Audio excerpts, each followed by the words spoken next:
Olá pessoal, estamos aqui direto do Colégio Luciano Feijão para iniciar o novo ciclo do Radiosfera. Vamos preparar agora esse programa para o Enem que está chegando, né? Tá aqui, nós estamos na semana de véspera do Enem, para o primeiro dia do Enem, que é agora no dia 9 de novembro. E hoje temos aqui duas autarquias, né? Do primeiro dia do Enem, professor Raul Castro, professor de Linguagens e Códigos, e professor Jorge Mota, professor de Ciências Humanas. Durante toda essa semana, vamos ter aula preparatória, aula de revisão, né? Uma véspera de como vai ser esse Enem, o primeiro dia do Enem, dia 9 de novembro. Inicialmente, vamos colher aqui a acolhida aqui do professor Jorge Mota, de História, que faz parte da área de Ciências Humanas. Professor Jorge. Valeu, Serginho. Galera, como você já me apresentou, né? Jorge Mota, professor de História. Dou umas aulas de Ciências Humanas também no geral, né? Que hoje o Enem cobra isso da gente. E assim, primeira coisa que eu quero falar para vocês, antes de entrar na primeira questão, é que vocês se liguem nas competências e habilidades, mas também de conteúdo. Tem muita gente gastando muito tempo com competência e habilidade e não tem conteúdo, ou gastando com conteúdo e fica capendo na competência. Jorge, o que é importante mesmo para a prova é entender o mundo que você vive, certo? Mesmo que a questão de história trate sobre o passado, ela vai estar contextualizada com o que vive no presente. Então, o que eu fiz? As questões que eu separei, elas falam de momentos do nosso passado que se conectam exatamente com o que a gente está vivendo hoje, certo? Vamos partir para a primeira? Vamos logo que pegar aqui o alô aqui do professor Raul Castro, né? Que dá as suas introduções aqui à aulinha de hoje. Professor Raul. Inicialmente agradecer o convite, o Colégio Luciano Feijão, estar aqui na presença de pessoas tão ilustres, meu querido professor e ex-professor Serginho, né? Professor Jorge Mota, também uma autoridade da história, e justamente endosso aqui as palavras do professor Jorge Mota, justamente em relação à questão das competências e das habilidades.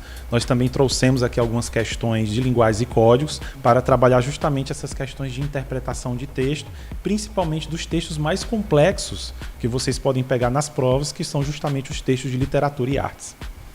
Obrigado, professor Raul. Vamos começar, né? Vamos nessa. Primeira questãozinha aqui, aula de História, que pertence à área de Ciências Humanas. Professor Jorge, com você. Valeu, Serginho. Galera, é o seguinte, essa primeira questão vai falar de um momento bem tenso, né, da história mundial, que foi o colapso da economia norte-americana e, consequentemente, do Ocidente, né, na crise de 29.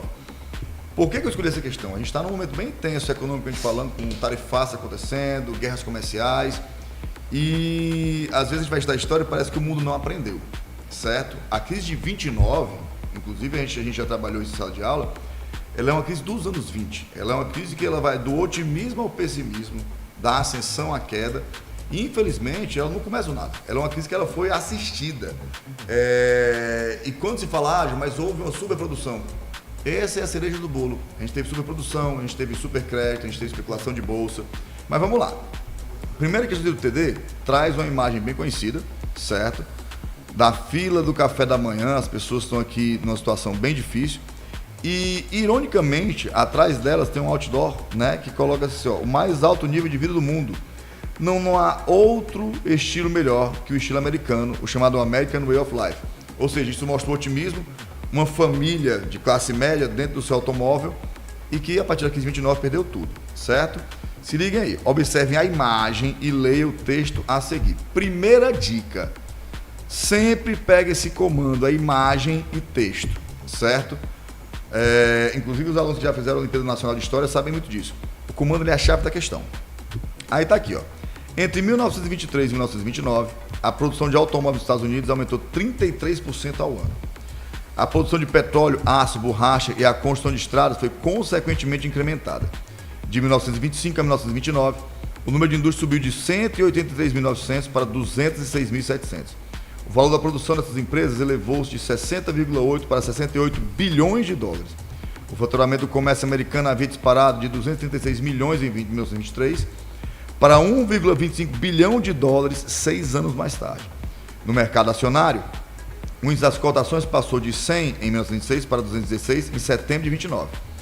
Esse cenário se transformou com a quebra da Bolsa de Valores de Nova York, a qual deu início a uma profunda e duradoura crise econômica.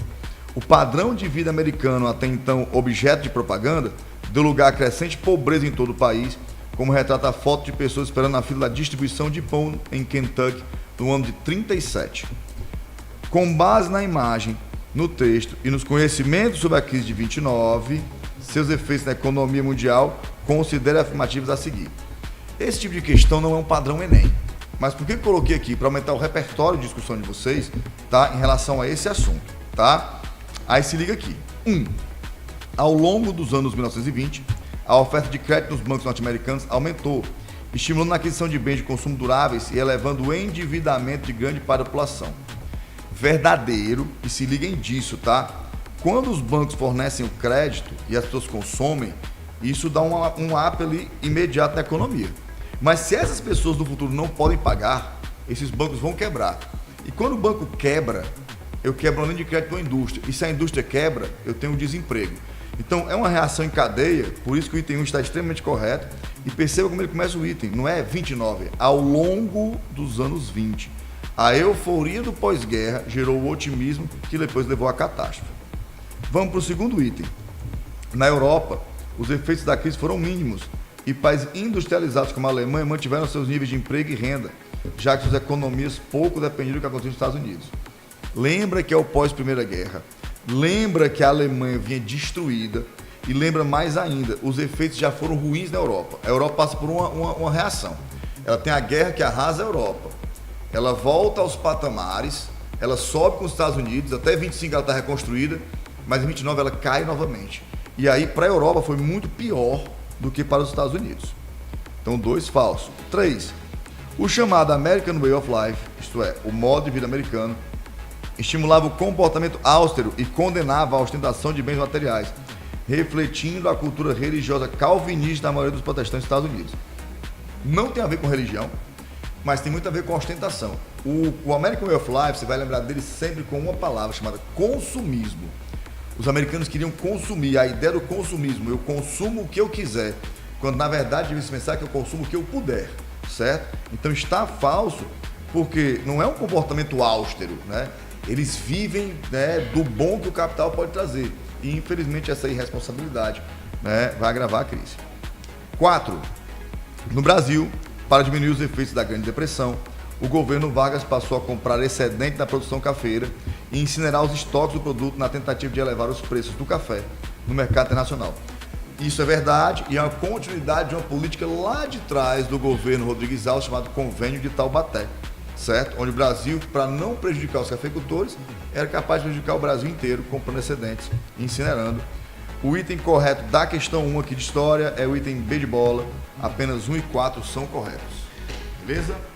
Ok, professor George Bota, muito boa explicação, não tem como nem errar no Enem, né? Estamos bem pertinho, a prova já agora domingo e já estamos aqui vendo as questões na nossa frente.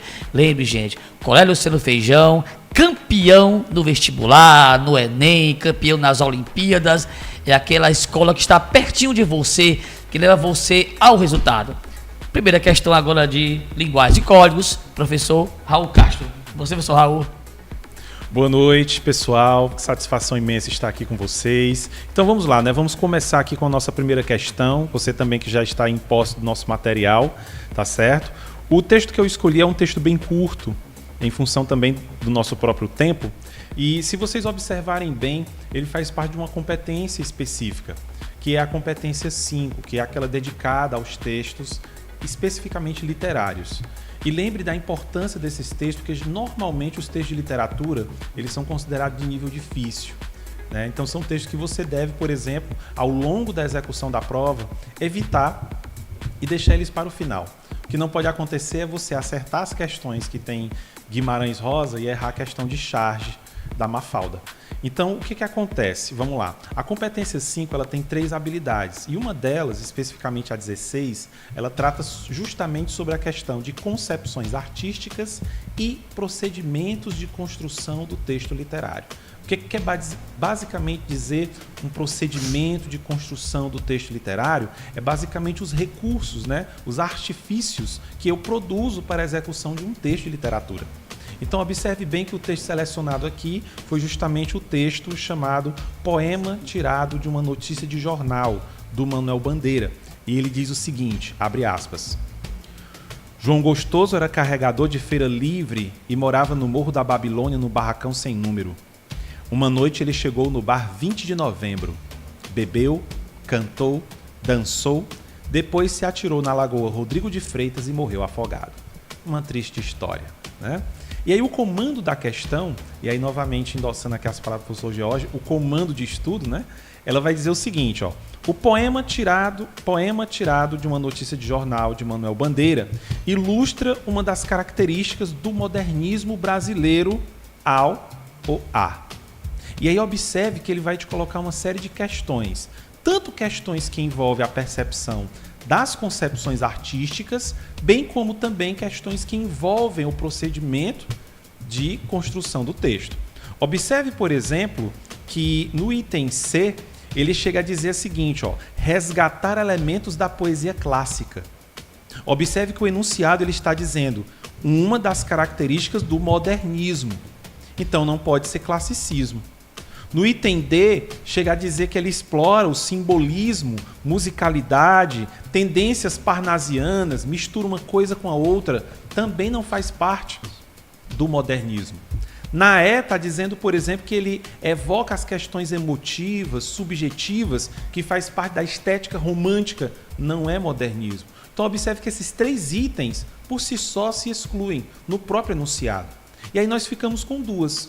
Ou o item A, valorizar a linguagem coloquial e o cotidiano, rompendo com as formalidades literárias do período anterior, ou o item B, criticar a condição social dos trabalhadores urbanos, evidenciando o engajamento político. Observe que sempre o Enem vai colocar 2 questões que ficam ali na dúvida. Realmente você vê uma questão social, mas essa questão social ela fica latente dentro do poema, ela não é evidenciada, ela não é explícita, ela não é a predominação objetiva do processo, certo? O que, na verdade, está sendo colocado em pauta é a escolha do procedimento literário do texto, que é a opção por uma linguagem coloquial, por uma linguagem do cotidiano, o que rompe justamente com o período anterior. Qual é o período anterior ao modernismo? É justamente o parnasiano. Parnasiano que resgatava a arte pela arte, a escolha do resgate neoclássico. Então, o modernismo brasileiro,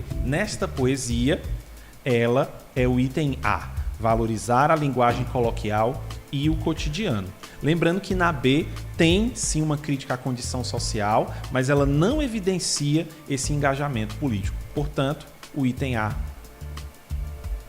Muito obrigado, professor Raul Castro, pela sua explicação, né, visando aí já essa provinha do Enem que está se aproximando.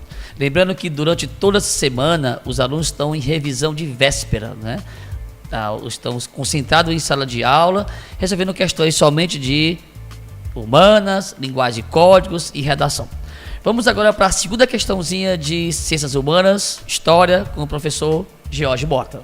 Vamos lá, galera. Ó, essa aqui já é bem a cara do Enem, certo? O que o Enem faz muito com vocês? Coloca um texto na questão e ele coloca a questão com 4 itens, com 5 itens todos corretos, certo? Só que só um vai premiar o enunciado, certo? O comando, como o Raul frisou de novo, prestem atenção no comando. Às vezes pedem questão por besteira porque não respeitam o comando da questão. Se liga na segunda questão, tá? Depois de um ataque inicial em 1936, no dia 11 de maio de 37, a comunidade foi atacada novamente, dessa vez por terra e pelo ar. E um grande massacre ocorreu, com um número incerto entre 400 e 1.000 mortos. Jamais se soube onde se encontram os corpos, pois tanto o Exército Brasileiro quanto a Polícia Militar nunca informavam o local da vala comum em que foram enterrados os sertanejos. Esse breve relato de um episódio da história do Brasil se refere. Aí vamos lá para o pulo do gato. Só o que nós temos na República Brasileira é essa questão das revoltas campesinas, tá? Pessoas que são oprimidas, que não têm terra e acabam estourando uma revolta para ocupar um terreno, para poder produzir, como a gente tem na Guerra de Canudos, como a gente tem na Guerra do Contestado, no Caldeirão dos Jesuítas, numa revolta jacobina que houve lá no Rio Grande do Sul. Então são vários eventos. Perceba o que ele faz na questão. Ele coloca um período de tempo, e você, se for bom de história, vai perceber que a era Vargas, tá? 36, 37 ali, já na transição para o Estado Novo, que foi a ditadura declarada do Vargas, que começa em outubro de 37, e ele vai para os itens. Então, se você tiver esse conhecimento já da época, você consegue matar os itens. Porque assim, ó, vamos de novo para o comando. Esse breve relato de um episódio da história do Brasil se refere, item A, ao massacre e à destruição da comunidade do Arraial de Canudos, liderado por Antônio Conselheiro, no noroeste da Bahia. O item está todo correto em relação a Canudos. Só que você tem que lembrar que Canudos não teve só 400 ou 1.000 mortos. Canudos foram dezenas de milhares de mortos, tá? Tem que lembrar que o conselheiro era cearense, mas realmente o movimento foi no sertão baiano, tá? Mas tem um outro detalhe. Canudos acontece ali no começo da Primeira República. A repressão de Canudos é feita pelo presidente Prudente de Moraes e não nos anos 30 pela era Vargas. Então já elimina esse item, certo? Pelas incongruências. B. A destruição da comunidade sertaneja na região do Contestado, localizada entre os estados de Santa Catarina e Paraná. Mais uma vez, tudo correto. O Contestado foi lá em Santa Catarina e Paraná, numa região contestada pelo Estado, que acabou sendo vendida pelo Estado para algumas empresas, não respeitando os sertanejos que habitavam naquela região e seguiam um beato, né, chamado Zé Maria. Resultado, massacre de novo. Porém, o Contestado, ele acontece entre os anos de 1910 e 1914, certo? No governo do senhor Hermes da Fonseca. Elimina esse item também, está falso. O item C, ao ataque e à destruição da comunidade do sítio Caldeirão, liderada pelo beato Zé Lourenço, no município do Crato, no Ceará. Esse é o item verdadeiro.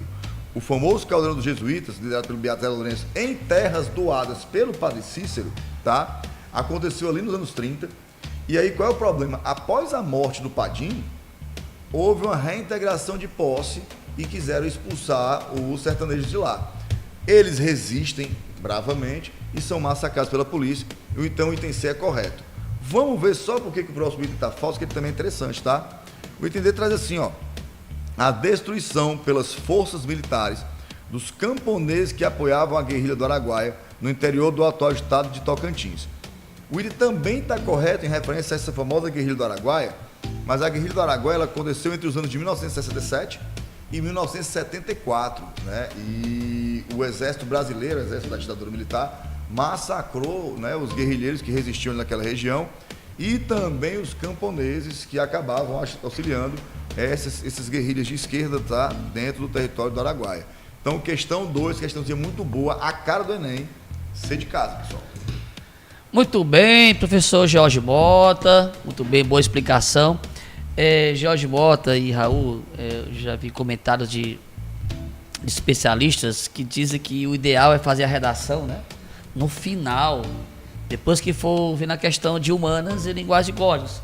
Porque com certeza ali nos textos da questão, né, vai montar um repertório. Mudar um repertório justamente para que você faça uma boa redação.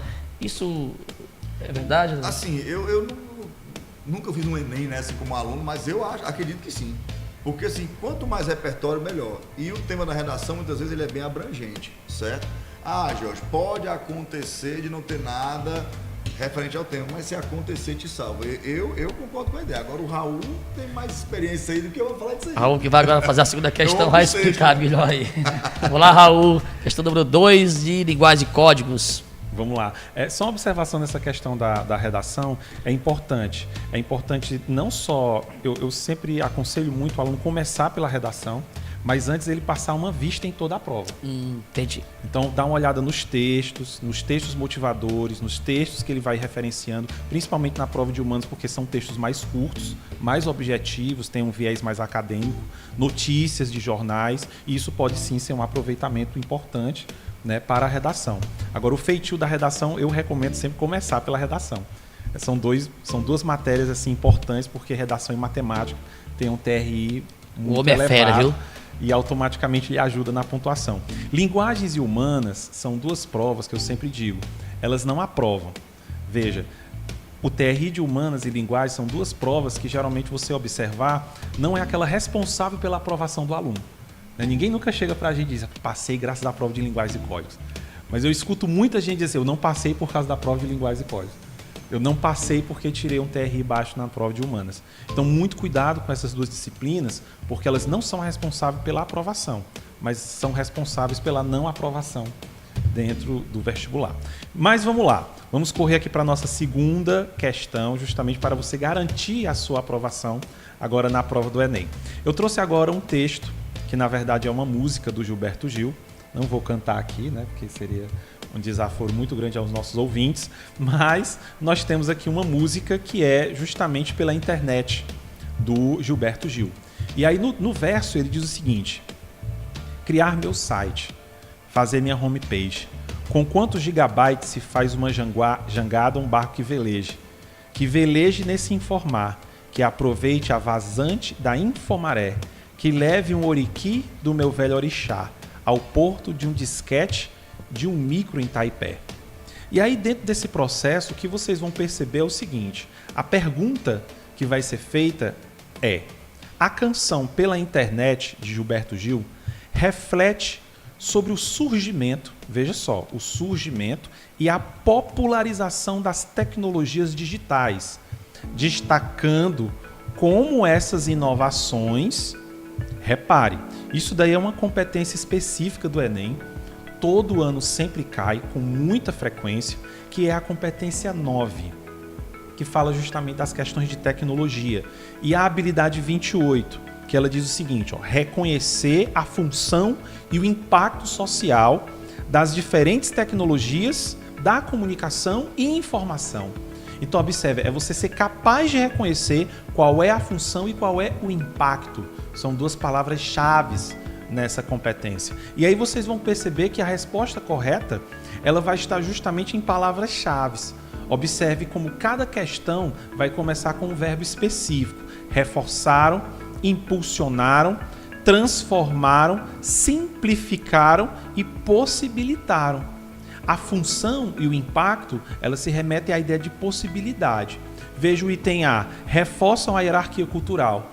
Então veja, quando eu digo que a internet, né, e todo o processo de popularização das tecnologias reforça a hierarquia, eu estou dizendo que ela não quebra, ela não rompe em nenhum momento. E isso dificulta o acesso à expressão regional a um público amplo. Então não pode ser o item A.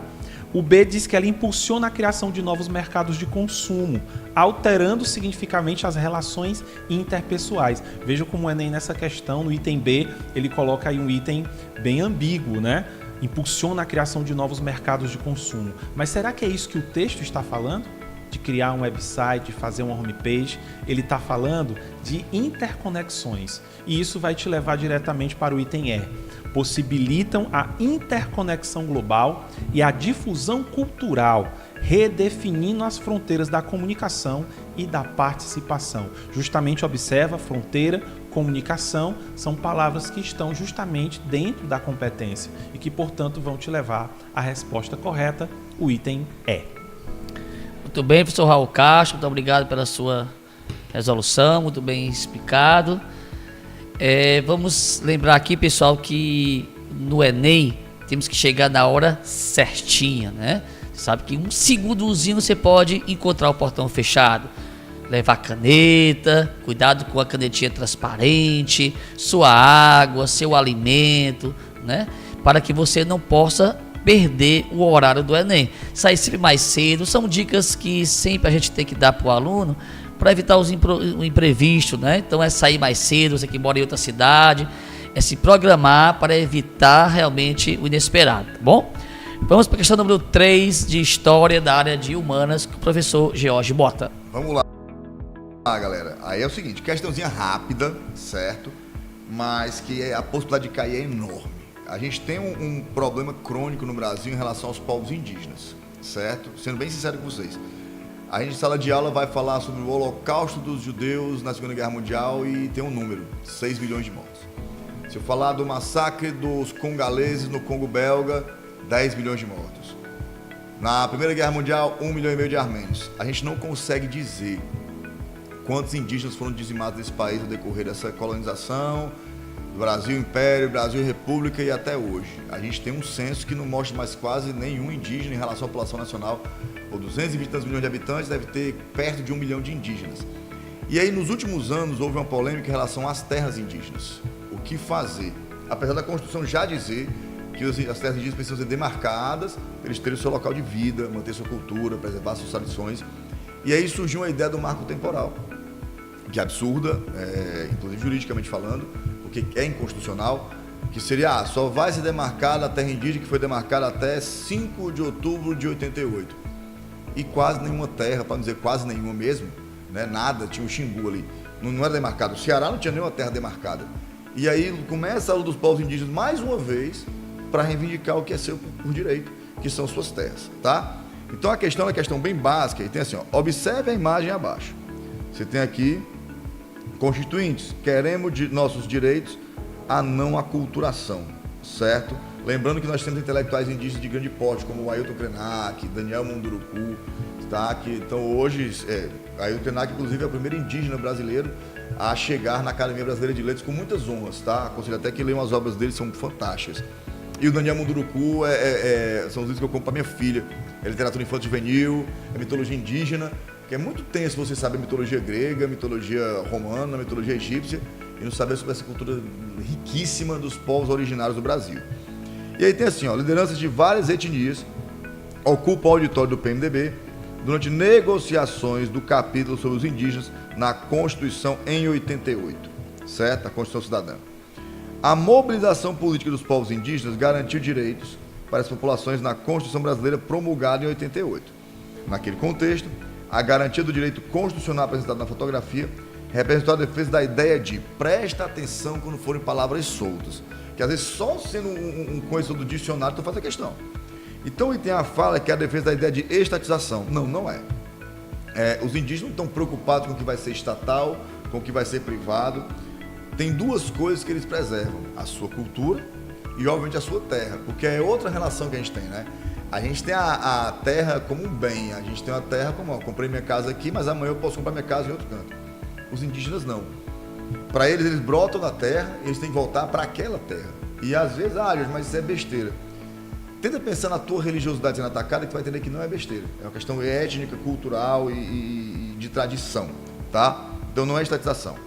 O B pode pegar muita gente desavisada. A apropriação, Jorge, por que não? Eles não vão apropriar nada, porque a terra, teoricamente, já pertence a eles, certo? Então não é uma apropriação. Emancipação seria se eu falasse sobre uma independência, e esse não é o caso. Os indígenas já têm esse pensamento autônomo desde sempre. E a última palavra, eu quero que vocês não esqueçam, porque ela serve para vários contextos históricos, né, no mundo, é a autodeterminação. Quando você vai olhar, por exemplo, quando houve o debate lá nos anos 50, Conferência de Bandung, sobre as independências, as descolonizações afroasiáticas, a primeira coisa que se fala é o quê? Na autodeterminação dos povos. Jorge, o que é isso? A capacidade que um povo tem de decidir sobre o seu próprio destino, sobre se autodeterminar, sobre ser aquilo que eles realmente são e não depender da orientação de ninguém. Pronto, é tipo aquela ideia, tem um vídeo muito interessante no YouTube de um indígena bem reverente, o cara falando pra ele, tu não é mais indígena não, pô. Aí por que não? Tu tem celular? Na hora que você disser isso, que ele não pode ser indígena porque ele tem um comunicador, é como se chegasse para um cara e disse, não, cara, tu não é mais católico não. Por quê? Tu tem um celular. Então entendam que, e cuidado com as palavras, tá? Você nunca deve dizer, mas o indígena tem o direito de viver igual a gente. Eu não sei se é vantagem para ele viver igual a gente, não, porque a sociedade da gente é meio corrompida.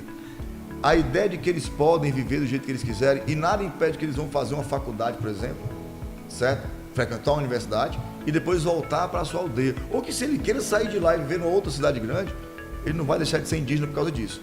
Mas o respeito à terra, garantido pela Constituição, é exatamente nesse ponto. A autodeterminação dos povos, tema muito interessante para o Enem, inclusive, certo? Daria um tema sinistro, lindíssimo para uma redação. Beleza? Bota, boa explicação aí de história, né? Que integra aí a área de ciências humanas. uma área realmente que requer do aluno muita atenção, muita leitura, e não só a leitura na hora da prova, né, mas a leitura prévia, né, que vem se preparando desde o início do ano para poder chegar nessa prova de linguagem, códigos e humanas bem afiado para acertar as questões, tá bom? Vamos lá, professor Raul Castro, questão número 3, é isso? Exatamente. Terceira questão de linguagem e códigos. E é muito interessante porque, e não foi combinado, né? O professor Jorge Mota falou dos indígenas e agora eu vou falar sobre literatura negra. E é um ponto muito importante porque, veja, o Enem ele conflui dentro desses assuntos, né? Essa questão da etnicidade, ela vai circulando toda a prova de linguagens e a prova de humanas. Então, assim, não só estudar as competências, mas assuntos que são pertinentes a esse processo. Por exemplo, o feminino está sempre presente na literatura. Então, você vai observar que o Enem tem priorizado, por exemplo, autoras, né?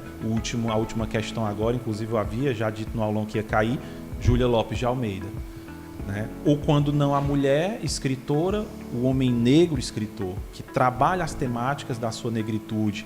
E aí é um ponto muito importante. As questões da cultura afro-brasileira entram muito também nas pautas das questões do Enem. E aí vocês vão observar que eu juntei o útil ao agradável.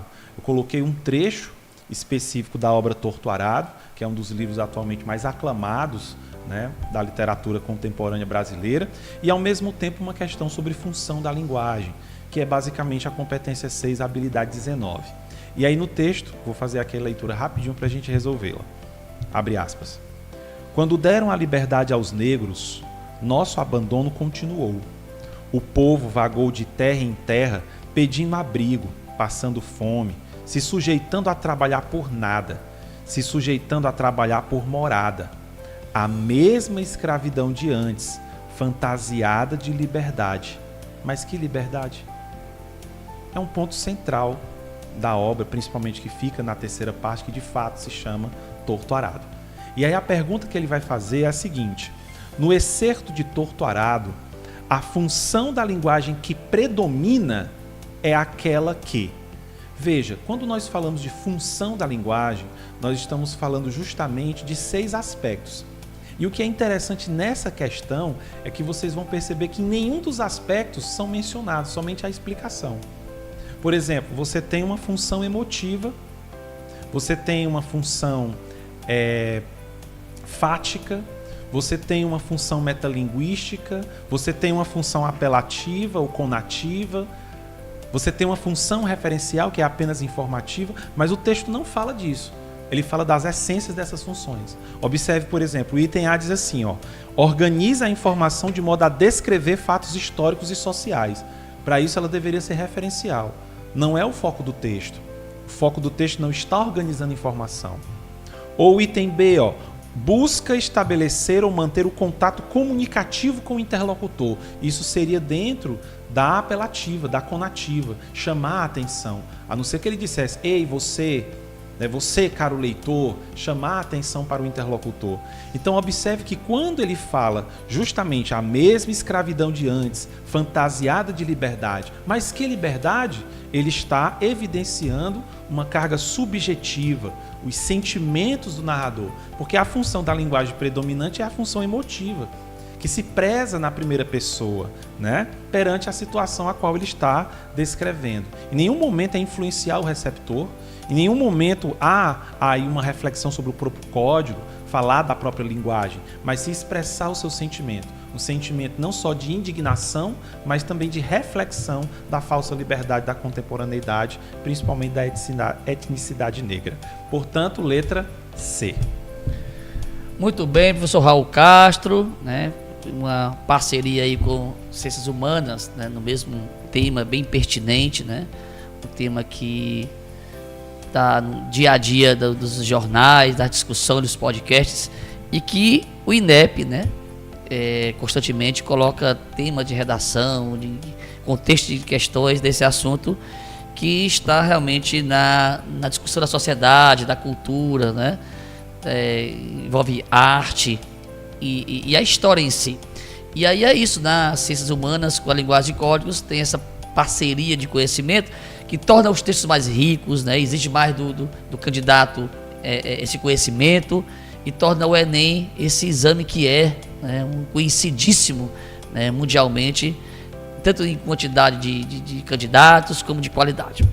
Vamos agora para a questão número 4, é isso? Quarta questão de ciências humanas, aqui de história. Galera, é o seguinte, essa aqui, quando eu fui separar, eu disse, poxa, é um assunto que eu não lembro da última vez que apareceu no Enem, mas esse ano, não vi ninguém lembrando disso, mas fazem 30 anos do início do governo Fernando Henrique Cardoso, que foi um governo bem controverso para muitos, tá? Entre erros e acertos, mas que foi o governo que deu continuidade a um plano que você não pode esquecer nunca, que é o Plano Real. Ele é tão marcante na figura do Fernando Henrique Cardoso que as pessoas acham que ele foi do governo FHC. E ele foi do governo Itamar Franco, quando o FHC era ministro da Fazenda, e inclusive foi muito controverso no início a figura de um sociólogo sendo o ministro da Fazenda, certo?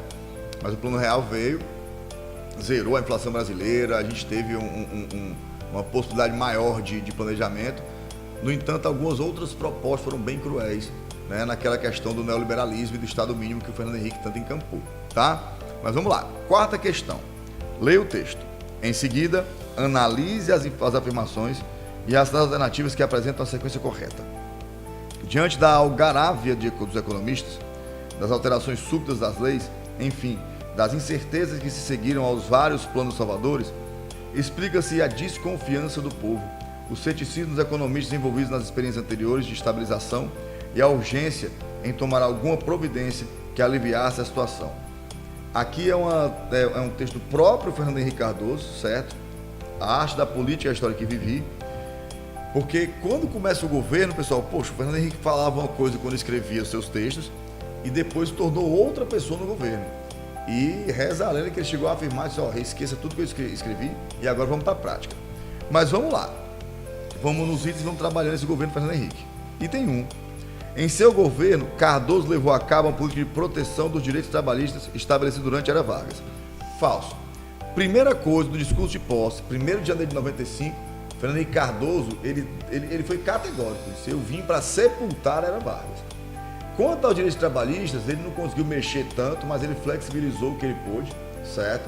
A outra flexibilização veio para o governo Temer, mas ele não preservou, não estava preocupado com proteção de direito trabalhista nenhum. Inclusive, isso foi uma queda de braço muito grande entre ele e a oposição da época, tá? Então, um falso. 2. Uma das marcas do governo de Cardoso foi a política de privatizações implementada durante a sua gestão. Verdadeiro, mas lembrando, quem começa a política de privatização é o presidente Fernando Collor, que foi o impeachment em 92. O FHC dá continuidade, e você tem que lembrar que, apesar de tudo, muitas privatizações foram bem polêmicas, né? Existiram acusações sobre a privatização da Vale, e por aí vai. Mas é sim uma marca, a cara do Fernando Henrique Cardoso, essa marca das privatizações. 3.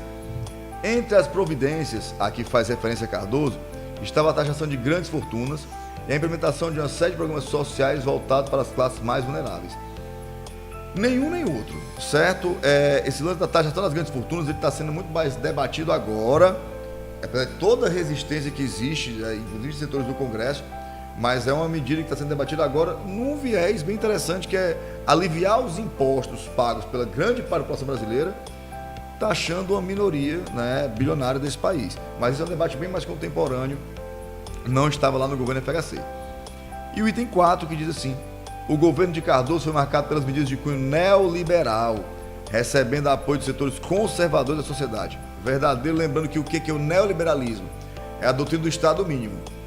Privatiza tudo, deixa os serviços todos nas mãos da rede privada, os serviços vão melhorar, certo? O problema é quem vai poder pagar. Então, o neoliberalismo aqui na América Latina, se você olhar o caso do Chile, né, de outros países que se aprofundaram mais nessas políticas, a situação é bem sinistra. É tipo chegar num shopping de Santiago, no Chile, e ver um monte de idosos trabalhando porque a Previdência não suportou, né, essa política neoliberal e a capitalização das previdências. Então, entendam isso, tá?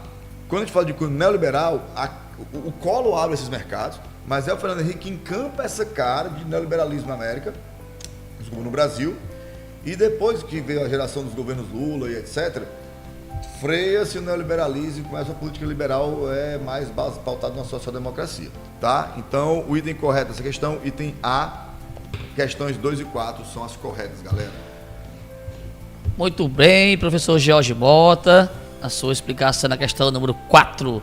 Lembrando, gente, que nós temos uma preparação intensa aqui no Luciano Feijão, né? Isso vem desde o começo do ano e vai encerrar até o último vestibular nosso, que é o da UVA, agora em dezembro. Temos preparação para a UEMA, preparação para o Enem, preparação para a UES e preparação para a UVA. Lembrando que depois do Enem vem a preparação intensa para o vestibular da UVA e o vestibular UEMA, né, que vai mesmo ser no mesmo dia. Então é o Luciano Feijão preparando o aluno até o último instante do vestibular e do Enem. Próxima questão de linguagem e códigos, literatura, arte, com o mestre aqui, Raul Castro. Questão número 4. 4. Vamos nós. Pessoal, eu trouxe para vocês aí uma questãozinha de arte, né? Não podia deixar de colocar uma questão contemplando essa área, que é justamente da competência 4, certo? A competência 4 rege justamente sobre a ideia de você compreender a arte como um saber cultural, estético, transformador da sociedade e ao mesmo tempo também formador da própria identidade. E aí, com base nisso, eu trouxe a vocês uma obra de um brasileiro muito famoso, muito também requisitado nas questões de história, o professor Jorge já deve conhecer, que é o Rodolfo Amoedo, certo? Ele que no finalzinho do século XIX produz uma obra artística chamada O Ciclo do Ouro. E aí vocês podem observar aí no material também, fazer uma rápida descrição, ele mostra um homem branco, certo? Inclusive com uma roupa branca, certo? Tocando ali a cesta de mineração, em que há um homem preto, inclusive, tocando também essa mesma cesta, né? Como se o homem estivesse ali conferindo essa cesta, em que há ali a mineração do ouro. E aí a pergunta é a seguinte: a obra O Ciclo do Ouro, que remete justamente a esse contexto de garimpo do Rodolfo Amoedo, é uma representação artística que contribui para a compreensão da formação identitária brasileira. Então observe que o enunciado ele já colocou o que ele quer. Ele quer que você observe onde é que essa obra ela contribui para você compreender a formação da identidade. Observe, ó, eu falei de cultura, estética e identidade. São 3 palavras-chave que vão estar sempre na prova do Enem. Pelo menos umas 6 questões todo ano caem com relação a essas 3 palavras: cultura, estética e identidade. E aí o item A ele falou uma coisa interessante, ele diz assim, ó: exaltar o espírito empreendedor dos garimpeiros brancos. É um tipo de questão que o professor Jorge até revirou o olho ali. Então, assim, exaltar o espírito empreendedor dos garimpeiros brancos é um absurdo. Em nenhum momento a obra faz questão de formar a identidade brasileira a partir dessa perspectiva. B, documentar as técnicas de mineração do ouro. Observe também que ele não tem esse intuito dessa documentação do garimpo. C, ilustrar a convivência harmoniosa entre os diferentes grupos étnicos nas atividades econômicas do Brasil imperial. E aí vem um ponto curioso. O aluno ele até pode dizer assim: professor, mas está aí a convivência harmoniosa, né? Tem uma convivência de harmonia, mas veja, ele está falando de Brasil imperial. A obra, ele faz questão de frisar, é 1893. E o Brasil já não era mais império nessa época. Então, muito cuidado, que vem um contexto histórico forte nessas questões de arte. Lembrando que arte não é só arte, é história da arte. Portanto, o item correto é o item D. Observe aí, ó.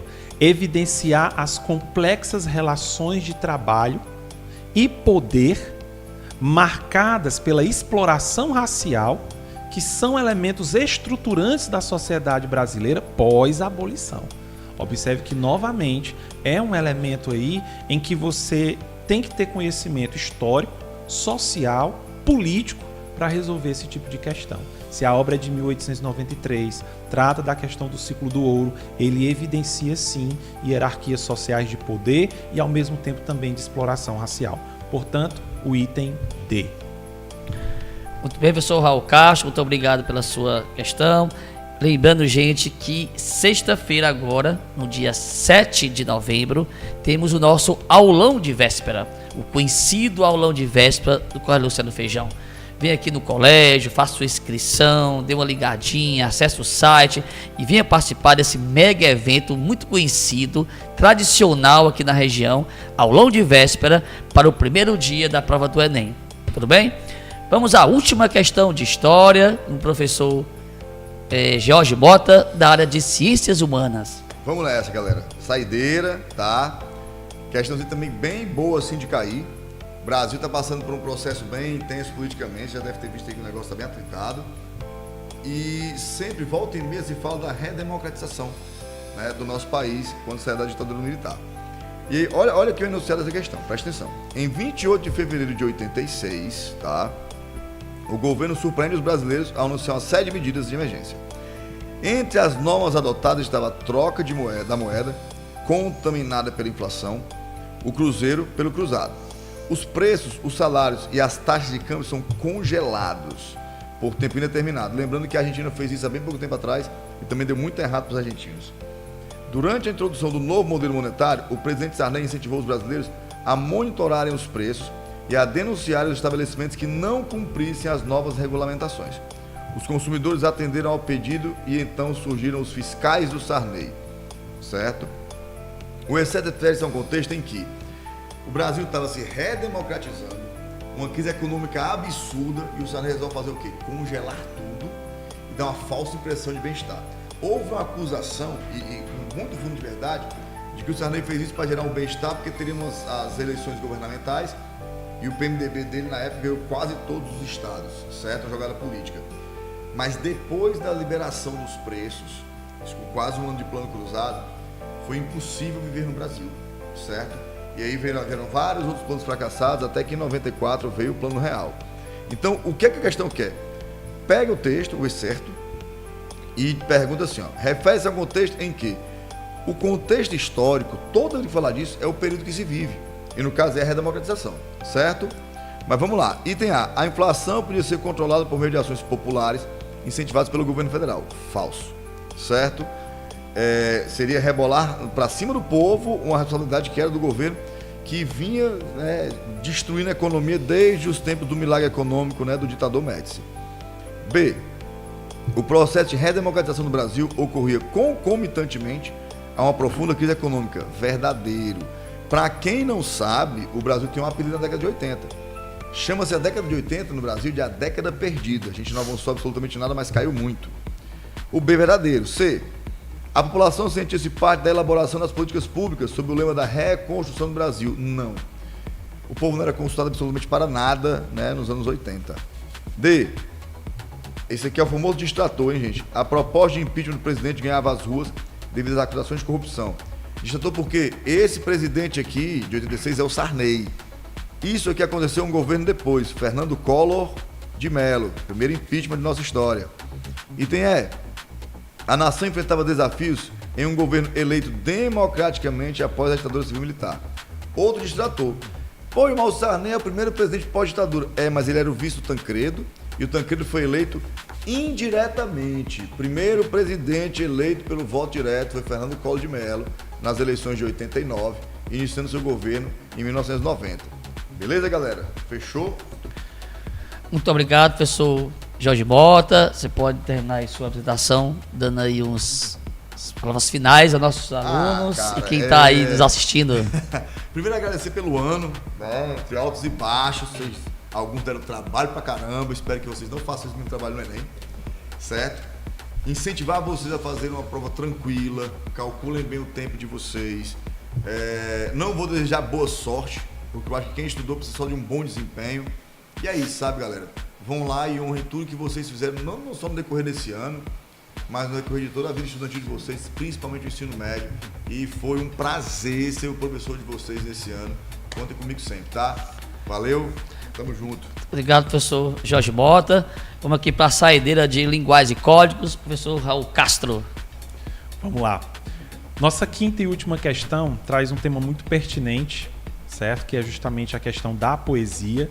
E essa poesia é nada mais nada menos que a poesia do nosso querido e eterno Castro Alves, certo? Observe quando ele traz um contexto muito importante, que é um contexto que vai para além do texto. Observe, ele diz assim: Auriverde pendão de minha terra, que a brisa do Brasil beija e balança, estandarte que a luz do sol encerra e as promessas divinas da esperança. Repare que Ao ver esse texto, nós temos uma sensação de leitura. Entretanto, a questão ela vai inserir um outro contexto. Observe que sai de Castro Alves justamente de um trecho do Navio Negreiro. E ele vai dizer o seguinte, ó, o fragmento do poema de Castro Alves, ao ser contextualizado em sua obra Navio Negreiro, revela uma função social por meio. E aí, quando nós perguntamos justamente sobre funções sociais, nós estamos falando de uma coisa. Competência 1, habilidade 3. Quando ela sempre questiona qual é a função do texto. É idealizar? É denunciar? É criticar? É exaltar?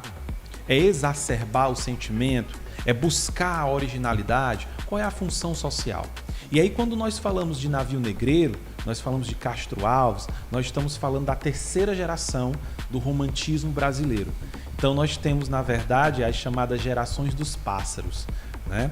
A primeira geração é a geração do sabiá, que é aquela justamente nacional indianista, né? Minha terra tem palmeiras, onde canta o sabiá, as aves que aqui gorjeiam não gorjeiam como lá. A segunda geração é a geração do corvo, que é aquela geração do Edgar Allan Poe, que são as histórias macabras, né? As histórias voltadas à fantasia, ao sobrenatural. Então você tem, por exemplo, Noite na Taverna, do Álvares de Azevedo. E aí o terceiro é o condor, que é a terceira geração, a geração condoreira, que é a geração justamente que observa os aspectos sociais agora. Tem uma atenção, se desloca dessas questões mais, digamos, ou metafísicas, como era, por exemplo, a segunda geração, ou muitas vezes nacionais, como era a primeira, e se volta, de fato, para os problemas da sociedade. E aí observe que o item A, ele diz assim, ó, da idealização do amor e da mulher, como elementos centrais da poesia bucólica. Essa palavra bucólica, ela vai se remeter ao neoclassicismo, e não faz parte do elemento da função social do texto. Portanto, o item correto vai ser o item B, que ele diz, ó, a denúncia das injustiças sociais, que é justamente as injustiças às quais passava a população negra no Brasil, e da valorização da liberdade, temas recorrentes da poesia condoreira. Essa liberdade a qual ele fala aqui não é só a liberdade da questão do homem negro, mas é também a liberdade do próprio Brasil republicano que viria a surgir futuramente. Essa questão da postura antimonárquica também é uma postura muito comum nos poetas brasileiros da terceira geração. O item C está errado porque ele fala de exaltação da natureza brasileira, o índio como herói nacional, o que não é correto. O item D fala de sentimento exacerbado, que é a segunda geração, também não. E o item E fala de originalidade, experimentação, que é um precursor do modernismo, também está incorreto. Portanto, o item B é o item correto, é a denúncia da injustiça social e a valorização da liberdade, são temas recorrentes da poesia condoreira. Professor Raul Castro, muito obrigado. Finalzinho aí do programa. Dei suas últimas palavras ao nosso aluno, quem está em casa, que domingo agora vai fazer a provinha do primeiro dia do Enem. Bom, para você, meu caro aluno, eu gostaria de dizer que toda persistência traz a recompensa. Todas as grandes vitórias que nós conseguimos neste mundo, quer sejam acadêmicas, quer sejam pessoais, são frutos constantes do nosso esforço, do nosso estudo. E eu acredito que você, como aluno do Colégio Luciano Feijão, não só uma pessoa determinada a alcançar os seus objetivos, mas também por fazer parte de um colégio que almeja com que você também os alcance. Eu tenho certeza do seu sucesso e eu tenho certeza da sua aprovação. Então, meu muito obrigado pelo convite e uma boa prova agora nesse domingo. Muito obrigado, professor Raul Castro, professor Jorge Mota. Agradecer a você, alunado do Luciano Feijão e demais escolas que estudam em casa. E convidar você para amanhã estar aqui, nesse mesmo horário, para assistir o programa de Linguagem e Código do professor Alfonso e professor Ronieri. Muito obrigado e até a próxima.